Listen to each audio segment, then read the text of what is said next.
Hey everyone, it's Kevin with Earth 2 Mastery, and I'm here today with an episode of Buy This, Not That.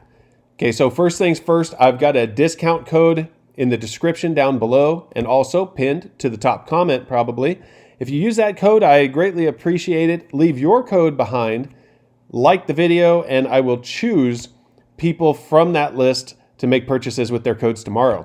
So today I was able to make purchases with 3 people's codes, and I will announce those purchases and those people at the end of the video, so stick around for that. I also have an announcement for Masters United. We have a new Stronghold. Stick around for that information at the end of the video as well. All right, so let's get into it. We've got Shanghai, People's Republic of China here, Shanghai, and we've got land that somebody purchased right out here in the middle of the water. I don't see really what you're going to do with it. I mean, maybe it's in a good location, but we're not 100% sure whether you're going to be able to build on the water or not. Right now, a lot of these things that I'm going to go over are mistakes that I think that I have made. And so, since I'm contemplating them, I think maybe they're not the best idea going forward. So this person bought land right here in the middle of the water. I would have much rather seen him over here on the coast where you know that you're butting up against all of this other population. And in addition to that, you're going to be able to build for sure, because we know that on land, you're able to build. On water, can you build? I don't know. Now, you could build a pier probably. Maybe you can build a floating raft. How are people going to get there? We don't even know how travel is yet. Maybe if you bought an area that was big enough that people could go out there and party on your barge or something like that, they could bring their boats up there and get off, depending on how the travel is in the game. But small one tile here, I don't understand how people are going to get out there to that tile or what they're going to do once they're there. So try to buy where you know you're going to be able to build. Okay, moving on. Here we have, actually I'm not sure where this is at. I think this is in Japan. So you've got some Japanese flags here. I would much rather see you guys buy a block of land, a symmetrical block of land. Like here's 4 tiles, right? So you're looking at 20 meters by 20 meters, 400 meters squared, and you can put a pretty good sized building on that plot. Unfortunately over here, this guy decided to make his tiles kind of an L shape. Maybe he's got a great idea on what he can do with it. But if it was in a block shape, he'd probably have more options, right? Because if you have a large building, a building that is wider than 10 meters, you're not going to be able to put it on a single wide block, but you will be able to put it on this bigger block. You can do a lot with one tile, but if you're going to buy more tiles than one, you may as well put them in some sort of symmetrical shape so that you can put larger buildings on it. And that's what I think about that. The devs have already mentioned that when you're looking for resources, what you're going to need to look for are natural resources. You're much better off buying an oil field like this than you are an oil refinery like this. They use this to refine oil, so it seems like there would be a lot of oil there. But in phase 2, when all the man-made structures are wiped, that refinery is no longer going to be there. There's still a great possibility that the oil will be underneath the land, though. So you want to buy oil fields, not oil refineries. You wouldn't want to buy a jewelry shop. You want to buy a gold mine or a diamond mine, right? Something that has a chance of actually remaining and keeping resources for you.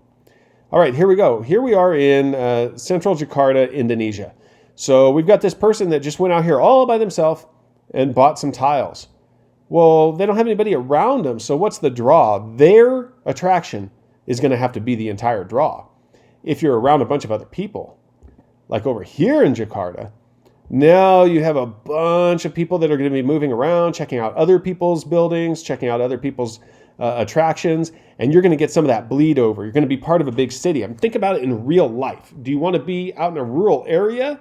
Do you think you're going to have more people showing up to your property in a rural area, out on a piece of farmland in Iowa?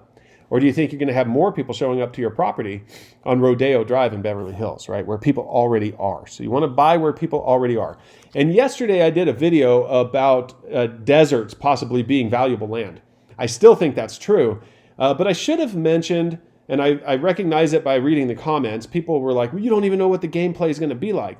You're absolutely correct. I'm judging this based on the gameplay in other games, based on what we know to be valuable resources, based on how to generate those resources, but it is speculation. And in that vein, I would say hedge your bets, right? Don't go out and buy 100 tiles out in the middle of the desert away from everybody. Buy your desert tiles in the desert next to where everybody else has bought too. What that's going to do for you is, number one, you're going to possibly be able to generate resources.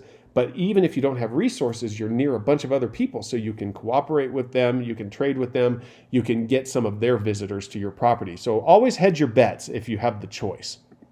Okay, now here we go with our announcement for our Masters United.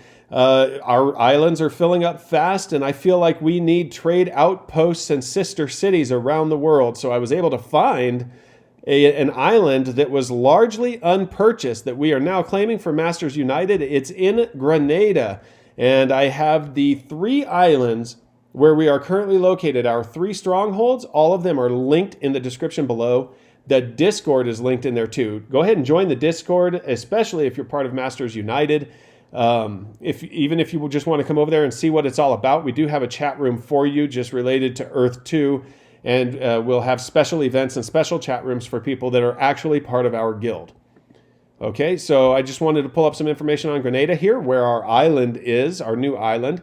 And it's a Caribbean country comprised of a main island, also called Grenada, and smaller surrounding islands. So we've gotten one of the smaller islands for Masters United. You see I built the town center and the roads there already, and it's dubbed the Spice Isle. So it's probably going to be a good place to pick up lumber because it grows fauna really well. It's probably going to be a good place where we can grow food. If nothing else, it's fairly close to both the Americas, South America and North America. So you're going to be able to trade with those places, and you can use it as a trade outpost. At least that's what I'm hoping. So feel free to go over there and get tiles at that island. If you haven't gotten any in Guinea-Bissau with us, you can still join the guild by buying property over there in Grenada. And it is Class 2 and still fairly low priced at 35 cents a tile, I believe. Okay, so I've got the 3 people who we used their code today. Schweigfuchs or Schweigfuchs, I'm not sure how to pronounce it. I was able to use your code. Flows with a Z, I was able to use your code. Thank you very much for supporting the channel and for using my code. And Robin Ninamets, I was able to use your code. I used your 3 codes to purchase that town center in Grenada and the roads going out to the ocean there. So you should see purchases in Grenada. That was me, and I really appreciate you being here, and I will talk to you tomorrow.